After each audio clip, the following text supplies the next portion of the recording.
안녕하세요, 제이제입니다. 오늘은 남편의 거기가 크면 아내가 바람피기 쉽다에 대해서 말씀드려 볼게요. 그럼 바로 시작할게요.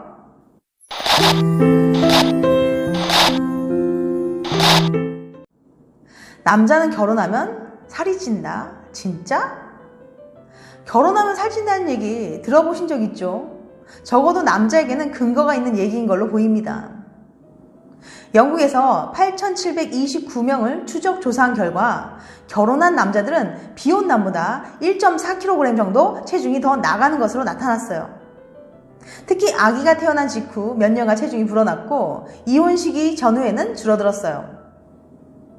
아빠가 된 남성은 3개월에서 6개월 동안 육아 모드에 들어갔는데 그 시기에는 남성 호르몬인 테스토스테론 분비가 줄어들거든요. 이것이 체중 증가에 영향을 주는지도 모르겠습니다. 테스토스테론은 근육을 유지하고 지방을 태우는 작용을 하거든요. 남편이 자꾸 뚱뚱해진다고 너무 뭐라고 하지 마세요. 그는 지금 좋은 아빠가 될 준비를 하고 있는 것일지도 모른답니다. 남편 페니스가 크면 아내가 바람피기 쉽다? 깜짝 놀라셨죠? 이게 무슨 말이냐고요? 최근 진행된 한 연구에 따르면 큰 페니스가 꼭 좋은 것만은 아니랍니다. 페니스가 1인치 길어질 때마다 아내의 불륜 가능성이 거의 1.5배씩 높아진다는 결과가 나왔거든요. 대체 무슨 이유 때문일까요? 연구진은 남편의 페니스가 큰 경우 아내들이 아픔과 불편한 탓에 성적 만족을 잘 느끼지 못한다고 설명했습니다. 페니스 크기가 중요한 건 맞는데 남자들이 흔히 생각하는 것과 반대의 결과가 나왔네요. 반면 아내가 남편에게 성적으로 만족할수록 불륜 확률은 확연히 낮았습니다. 그러니까 중요한 건 크기가 아니라 애정과 정성 아닐까요? 사과를 선물로 대신하면 안 되는 이유. 애인에게 잘못했을 때 꽃 한 송이나 맛있는 디저트로 사과한 건 그리 좋은 전략이 아닙니다.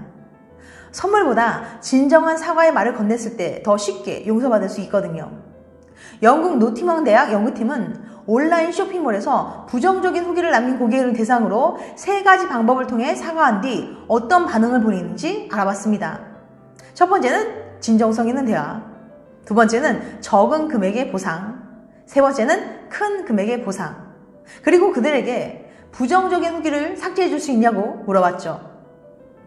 적은 금액의 보상을 받은 그룹은 19%를, 큰 금액의 보상을 받은 그룹은 23%의 사람들이 후기를 삭제했습니다. 그런데 단순히 사과를 했을 때는 어땠을까요? 무려 45%의 사람들이 후기를 삭제했습니다. 연구팀은 용서가 결코 이성적으로 내는 결론이 아니기 때문이라고 설명하는데요. 진심 어린 사과는 받는 사람들의 마음을 움직여 용서하고자 하는 동기를 자극하는데요. 물질적인 것을 제공하면 오히려 그 동기를 감소시킨다고 합니다. 그러니까 잘못해놓고 선물로 퉁치라고 하면 안 된다는 말이죠. 결혼했을 때 행복한 성격이 따로 있다. 여러 조사를 보면 결혼한 사람은 비혼자보다 삶의 만족도가 평균적으로 더 높은 것으로 나타났습니다.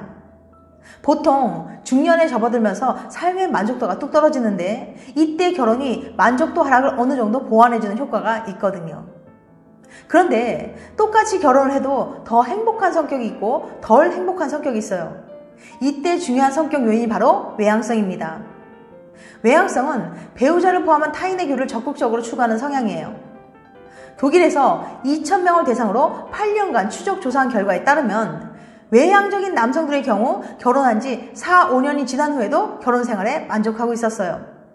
반면에 내향적인 남성들은 결혼 직후 잠시 만족도가 올라갔지만 이내 뚝 떨어지고 말았습니다.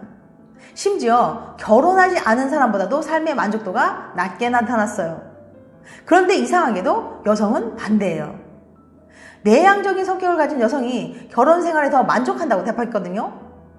이렇게 상반된 결과가 나타난 이유는 분명하진 않은데요. 연구진은 아마도 남녀에 대한 사회적 인식이 다르기 때문일 거라고 추측하고 있습니다.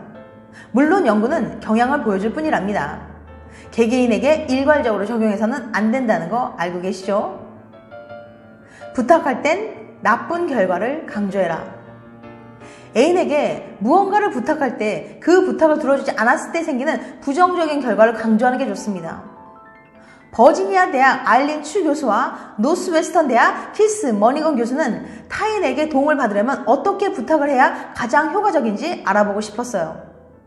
길거리 사람들에게 어려운 이웃을 도와달라고 요청하는 실험을 진행했는데요. 첫 번째 그룹은 어려움에 처한 사람을 도와주세요. 두 번째 그룹은 어려움에 처한 사람의 죽음을 막아주세요 라고 말했어요. 두 번째 메시지를 받은 사람들은 무려 60%나 많이 도왔답니다. 이것은 사람들이 다른 사람을 도울 때도 자신을 중심으로 생각하기 때문인데요. 단지 요구를 받는 것보다 자신이 상황을 바꿀 수 있는 영향력을 가졌다고 생각할 때 오히려 더 행동하게 된다는 거죠.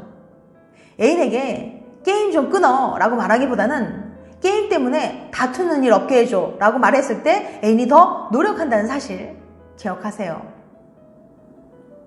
애인을 설득할 땐 맛있는 밥부터 먹이자. 애인과 함께 맛있는 음식을 먹으면서 무언가를 부탁하면 긍정적인 대답이 나올 확률이 높습니다. 예일대학 어빙 제니스 교수가 진행한 실험을 보면 알 수 있는데요. 실험 참가자를 두 그룹으로 나눠 여러 주장을 들려주며 이에 대해 얼마나 동의하는지 물었어요. 한 그룹은 식사를 하면서 다른 그룹은 식사하지 않으면서 그 이야기를 들었죠. 그 결과 밥을 먹은 그룹이 여러 주장이 훨씬 긍정적인 반응을 보였어요. 이를 런천 테크닉이라고 합니다. 어빙 제니스 교수는 이런 결과가 나오는 이유를 다음에 두 가지 이유로 설명했어요.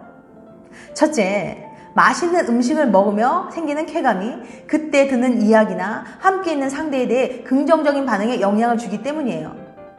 둘째, 음식을 먹을 때 입과 혀 등의 감각이 집중되기 때문에 다른 판단력이 상대적으로 낮아지는 경향이 있거든요.